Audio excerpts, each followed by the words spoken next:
What's up, y'all? This is a comparison between a solid axle Foreman and a independent rear suspension Foreman Rubicon.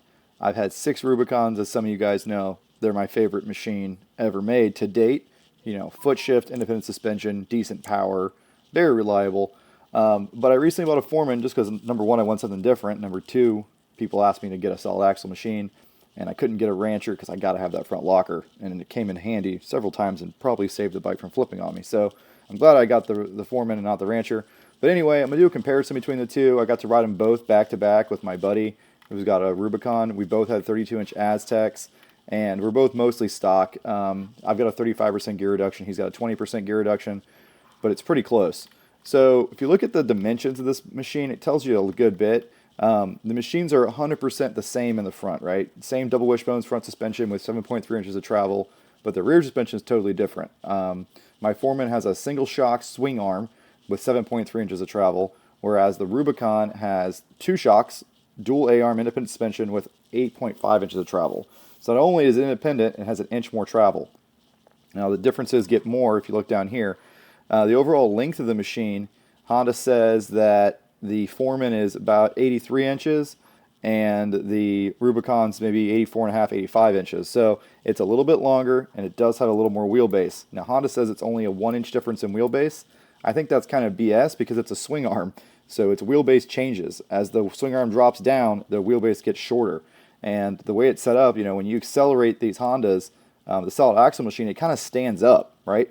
So the wheelbase gets shorter. And when you accelerate an independent rear suspension machine, it squats down. So the way they turn, the dynamics change a lot. And because of that, if you look at the turning radius right here, 11.5 feet for the turning radius on a Rubicon versus 10.5 feet for the turning radius on a Foreman.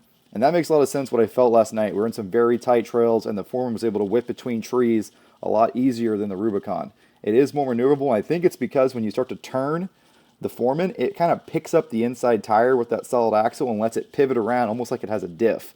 Whereas the Rubicon sticks to the ground, works independent suspension, builds more traction because it's independent, but I think it decreases the turning radius. Now, a lot of people try to say the solid axle machine is better. I'm not going to go there. 100% independent rear suspension is superior in 99% of situations. But now we looked at the specs. I'm going to show you a little walk around video of the two machines and point out a few things. Okay, so starting off with my Foreman right here, look at the ground clearance profile, right? It's very square, but it's not a ton of ground clearance, whereas this thing has a lot of ground clearance in the center, but the knuckles do drop down a little bit towards the wheels. He's definitely got more clearance in the back. He's done some trimming, but his tire isn't stuffed into the fender as much. Now, it does have my arched arms on there, so it's got about 2-inch rear lift. Mine is stock height in the rear, but you can see that my tires are stuffed in the fenders pretty hard. Honda says it's an inch difference in wheelbase. I think it's probably more like an inch and a half. Now, obviously, these machines, like I said, are identical up front, so there's nothing to really talk about there. One thing I did notice driving all 3 of these machines back to back is that the solid rear axle machine actually stands up when you apply the throttle, which actually gives you more ground clearance under the center. Independent suspension does the opposite. When you floor the independent suspension, you get less ground clearance. So maybe that's one situation where the solid axle could be better. Another situation is that it's easier to drag an axle tube through thick, goopy mud than it is to drag knuckles and axles and A-arms and everything else. But with those arched arms, that thing just has such a superior ground clearance profile. There's really no competing with it.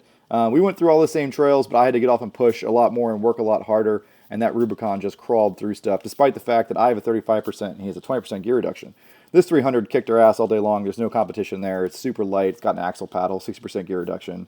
You can't really mess with it. The tires performed comparable. I think a 31 Outlaw has just about as much grip as an Aztec. Another thing to point out is that this Foreman stock, Foreman Rubicon, is 50 pounds heavier than my Foreman, roughly, but he had his with a lot more gear, so I was probably 70, 80 pounds lighter, which made it a lot more fun for me. But yeah, the Foreman feels a lot smaller than the Rubicon, even though the dimensions are pretty close. It turns in better, you know, you can lean it better, you have more, your body language goes into the tires faster because you got that solid axle. It doesn't have like the leaning and all the deflection and the bushings and stuff like you do with independent suspension. So I definitely enjoyed riding it. Definitely not as comfortable, definitely not as capable. Maybe the solid axle is slightly more reliable, right? You don't have CV joints back there, you have less bushings and everything. But if you're going to have a solid axle machine, pro tip, you don't want to run big wheels. I would love to put 33-inch Aztecs on 18s, but on that Foreman, it would beat the crap out of me. You really need all the extra sidewall that the 32 Aztecs on a 14 give you, because that's your only articulation in the rear is tire squish. I mean, yeah, I'm sure the swing arm flexes slightly, but I would not put a big wheel on a solid axle machine at my age. Maybe if I was 16 and had a better back.